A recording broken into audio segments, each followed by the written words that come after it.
So wakati mwingi nimeona government, nimeona wasanii wakilaumu county government. No. Wacha wakati huu, hata wakati ule wa kwanza, wasanii wanalaumu sana government. Na wakiitwa kwa public participation, ili wakatoe maoni yao yanayoendana na masuala yao ya sanaa, hawaendi.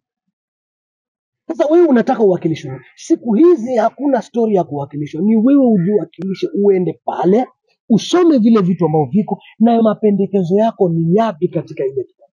Angalia. Wakulima wataenda pale, waangalie department ya agriculture, watoe maoni. Watu wa elimu, watu wa roads, kila department, zile wizara zote 10 ambazo Kilifi County wako nazo, health, unanielewa, zote zile department zote watu wanaenda kulingana na department zao. Sasa wewe msanii ama mchezaji mpira ama mchezaji ngoma ama unahusika katika masuala ya sanaa, hukuenda pale ama hamkuenda kama group, hamkutoa maoni yenu, government hiyo haiwezi kusimama kwa sababu yenu.